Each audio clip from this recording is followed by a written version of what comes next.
Chapter 4, Mishnah 3. This Mishnah clarifies the dispute between Rabbi Eliezer and Rabbi Yeshua that was recorded in the previous Mishnah. Rabbi Shimon Shezuri and Rabbi Shimon say, Rabbi Eliezer and Rabbi Yeshua did not argue in a case where both of the possible sins belong to the same category, i.e. they are violations of the same prohibition. For all agree that the sinner is obligated to bring a chatas. For example, if someone had 2 pieces of chalev in front of him and he ate one of them but does not know which one, even Rabbi Yeshua agrees that he must bring a chatas, because both pieces were forbidden under the prohibition of chalev. Concerning what did they argue? Concerning a case where the 2 possible sins belong to 2 categories, i.e. they are violations of different prohibitions. For example, someone had a piece of chalev and a piece of nosar in front of him, and he ate one of them, but does not know which one. Rabbi Eliezer obligates him to bring a chatas, since he knows that he committed a sin. But Rabbi Yeshua exempts him from a chatas because he does not know which sin he committed. The Mishnah presents a different dispute between Rabbi Eliezer and Rabbi Yeshua.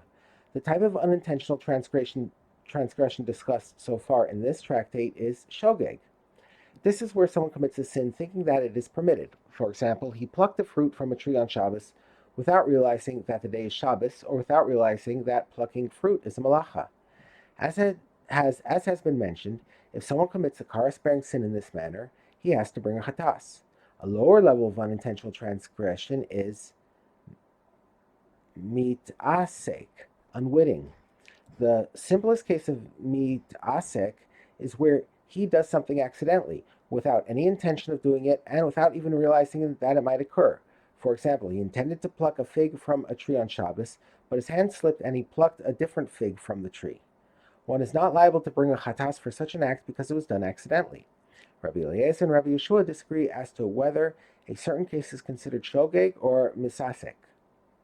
Rabbi Yehuda said, even if someone intended to pluck figs and then to pluck grapes, both of which were attached to the tree, but accidentally did the opposite. He plucked the grapes first and then the figs, or he intended to pluck grapes and then to pluck figs but accidentally plucked the figs first, or he intended to pluck black figs and then white figs, but accidentally plucked white figs first, or he intended to pluck white ones and then black ones, but accidentally plucked the black ones first. The law in each of these cases is subject to dispute.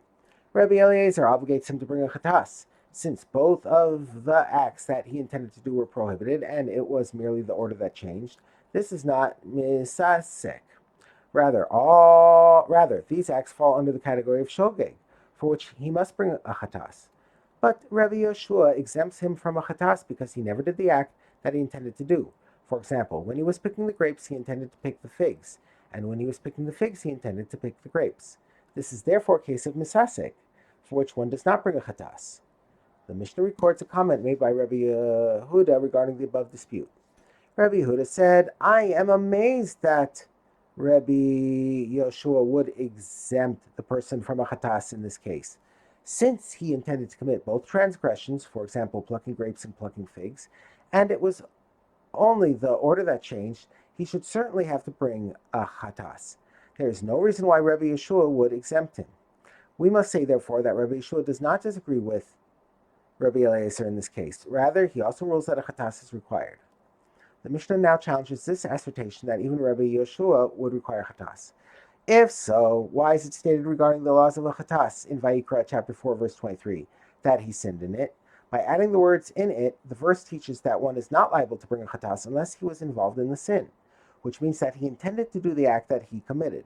Thus, in our case, where, for example, someone intended to pick figs and then grapes but accidentally changed the order, he should be exempt from bringing a chatas, since at the time of each act he had no intent to do it.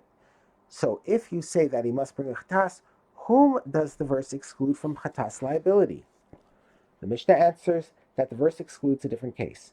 The verse comes to exclude the following case, which is certainly misasek. This is where a person intended to commit only one act and accidentally did something else in its place. For example, he was trying to pick only figs, but his hand slipped and he picked grapes instead, though he had no intent whatsoever to pick grapes either at that time or soon afterward. The verse teaches that in such a case there is no chatas liability. However, if he intended to pluck both figs and grapes, and only the order was changed, as in the case discussed above, he must bring a chatas, since the fact is that he intended to commit both deeds.